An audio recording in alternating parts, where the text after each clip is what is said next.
The Columbus Clippers will take on the Scranton Wilkes-Barre Yankees today. Day baseball at Huntington Park. Clippers lost yesterday 6-1, but they'll try and win the season finale against the Scranton Wilkes-Barre Yankees today. Alongside Scott Leo and Eric Welch, I'm Ryan Mitchell. We'll be bringing you Clippers baseball today on Sports Time Ohio. And Eric, Jason Donald for this Columbus Clippers team has been a leader. He's had great stats, but it's also been a year of frustration for him. Yeah, it really has been a tale of two seasons for the Clippers infielder. He has spent two separate stints on the disabled list, both over 30 games apiece. But when he has been on the field, he has been outstanding. 27 games, he has a .343 batting average. But the big thing is he is a leader. You mentioned that earlier. He has been with the big league club several times, and he is very helpful when he is healthy. Last season, a key to the championship run was late season relief help from Double-A. And this year, C.C. Lee has joined this club, and Scott, he's been very good. Yeah, in 2010, we saw guys like Zach Putnam and Josh Judy and Vinny Pastano graduate from Double-A. They really helped Mike Sarbaugh's team go and get the hardware. Chen Lee, the Taiwanese right-hander, has not allowed an earned run out of this Columbus bullpen. I talked to him recently. He said he couldn't do an interview because he doesn't speak enough English, but he has spoken loud and clear to these International League hitters. The Columbus Clippers and Scranton Wilkes-Barre Yankees coming up here from Huntington Park. It's Clippers baseball on STO, and it all starts right after this. Here at Huntington Park, we've got the national anthem sung. The starting lineups have been exchanged at home plate, and the Clippers and Scranton Wilkes-Barre Yankees are going to mix it up. Ryan Mitchell here with you. Eric Welch beside me, and Clippers didn't play great baseball yesterday, due mostly to the fact that DJ Mitchell shut him down on the mound. Well, Mitchell was outstanding last night in his effort. He went 7 innings, only gave up 4 hits, no runs, but he struck out 9 Clippers batters. They never could get it going against him. The umpires standing behind a home plate. The trio there, you see them. Chris Ward behind home plate today. Dave Salcy and Mark Lolo on the corners.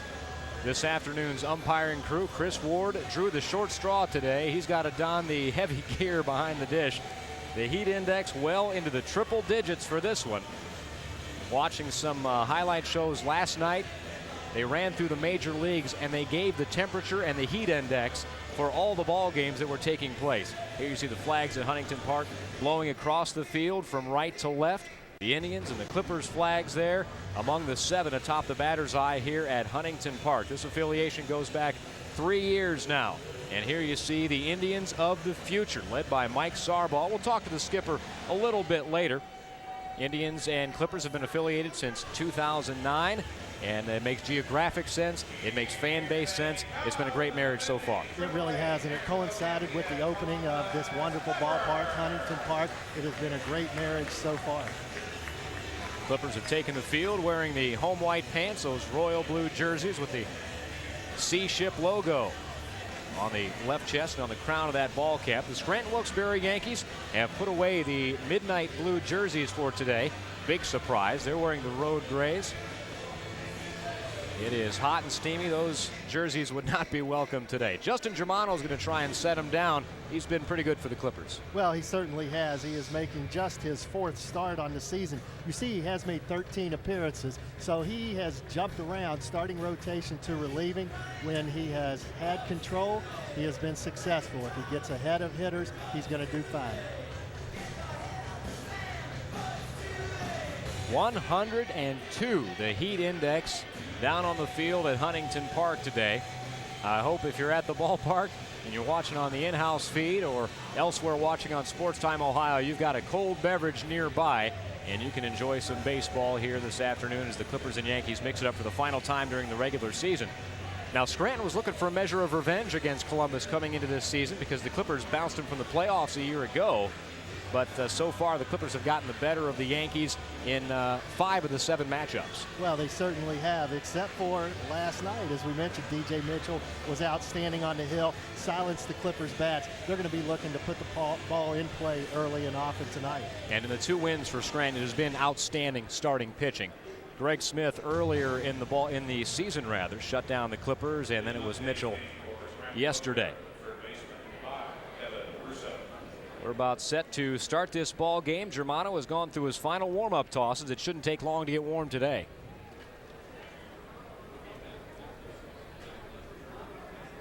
Kevin Russo digs into the right-handed batter's box. Tim Fedorov out in center field. We have a slight delay. Something got on the field, and he went and picked it up and threw it out. Germano is waiting for him to get set again. Good thing he checked. It's like that punter, counting everybody before you take the snap. First pitch of the ball game is in for a called strike, and we're underway at 12:07. Germano, the right-hander, played for several major league organizations, played overseas for a while as well. The 0-1 pitch will be fouled back to make it 0-2 to Kevin Russo. Russo, the leadoff man, is the third baseman today. Greg Golson in center field, bats second. Mike Lamb, the DH, is third. We had a lineup change, actually. So Jorge Vasquez, the first baseman, bumps up to the cleanup spot. Jordan Perez in right field, fifth. Sixth is Austin Crum in left, bottom third of the order. Luis Nunez at second. Gustavo Molina, the catcher, and Doug Bernier, the shortstop, at the bottom of the order. Here's a smash foul fair ball down the third base line and into the corner. Russo is going to head for second base, and he'll make it safely.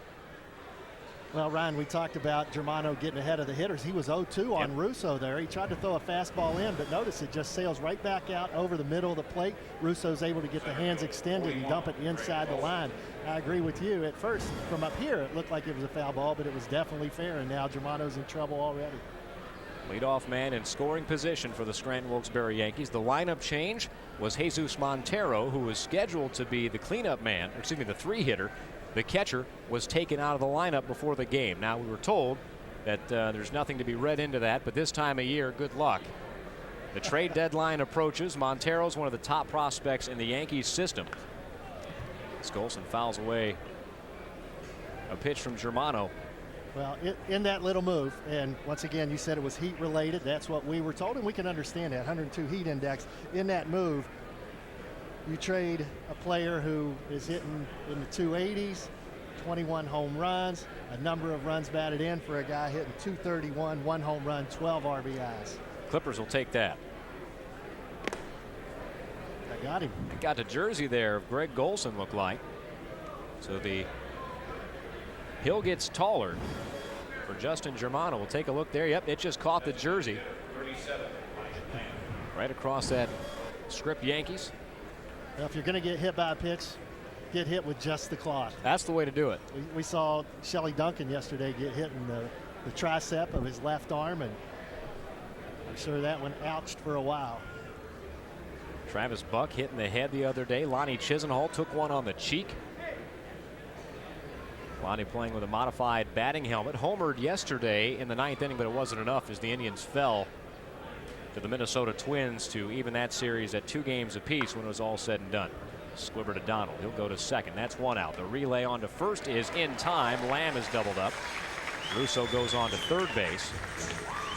And that's a big turn there for Justin Germano. Well, it certainly was, and that's what Germano was looking to do with runners on first and second, nobody out. He's a 3-pitch pitcher.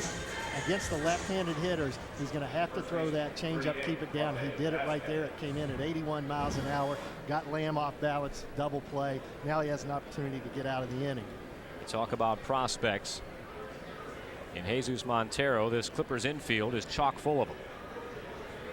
Jason Donald at third today, Cord Phelps the shortstop, Jason Kipnis at second base. All of those guys thought to be close to major league ready coming into this season, if not right at the beginning of the season. Vasquez crushes the first pitch foul. You see there are 21 home runs on the year. That is tied for the top mark in the International League. But he has been woeful against the Clippers. Vasquez came through with a 2-run double yesterday, but that was just his second hit in 26 at bats, batting .077 with 15 punch outs. He hits this one hard. Left fielder coming in, and that'll be Donnie Webb to make the catch and turn away the Scranton Wilkes-Barre Yankees in the first. So they threaten with a leadoff double, a hit Basson, put 2 aboard, nobody out. But Germano turns them away. No score after a half inning.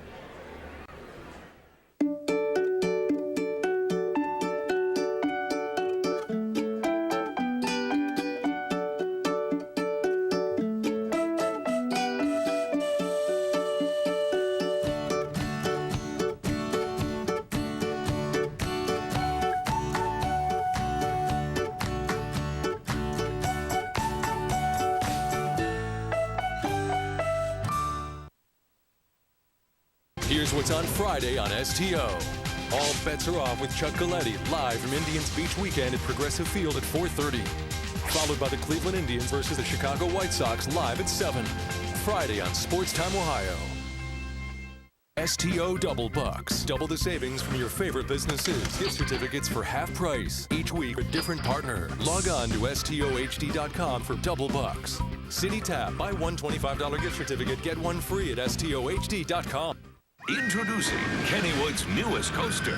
0 to 50 in under 3 seconds. The Skyrocket. A seriously twisted coaster that will test your courage.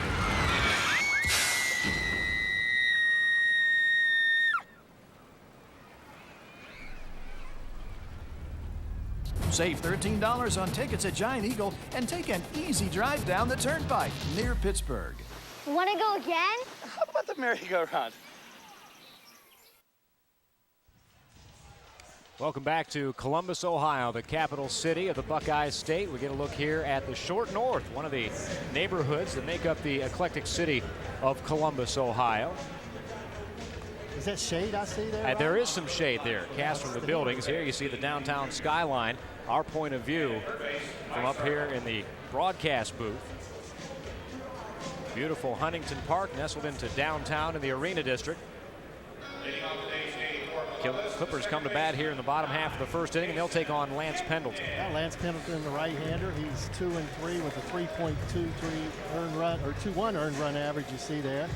He is making his 6th start in his 11th appearance. So much like Justin Germano, he bounces back and forth between relieving and starting. Jason Kipnis starting for the Clippers. Lifts the bat and looks at a called strike. It's been a bit of a struggle for Jason as of late. His season numbers are still very good.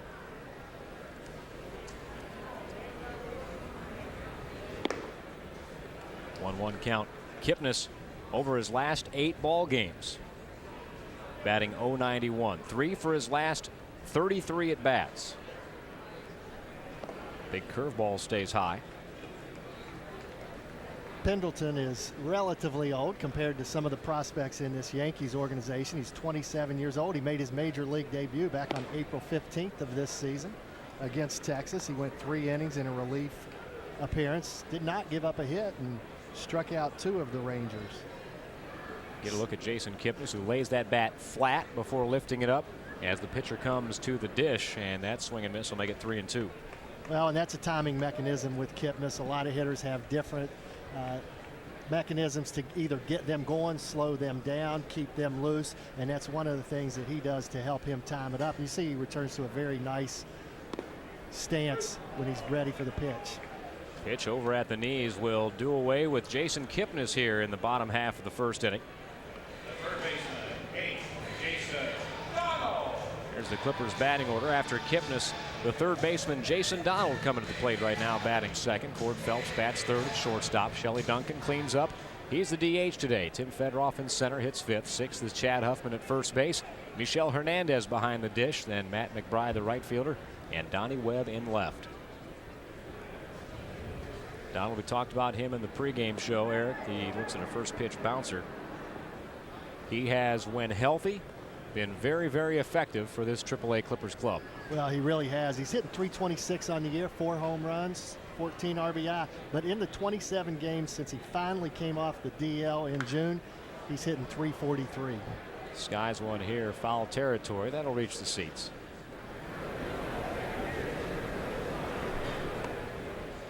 Donald was thought to be the front runner for the third base job at the major league level before breaking his hand in spring training. Jack Hanahan's played very well defensively at the hot corner, certainly, and that has taken some of the pressure off of the Indians. With Lonnie Chisenhall up now, they were able to develop Chisenhall earlier in the season because Hanahan was playing so well. The ball stroked into right field, and the hot streak continues for Jason Donald. Not quite as hot as the weather, but just about. 2 for 4 last night. He had a double in the first. He singled and scored the Clippers' only run in the 6th. See a bit of a stumble there by Jordan Perez in right field, but he came up with it cleanly as Donald did a nice job going the opposite way. Here's Cord Phelps, a guy that Indians fans saw at the major league level, and the guy that they saw is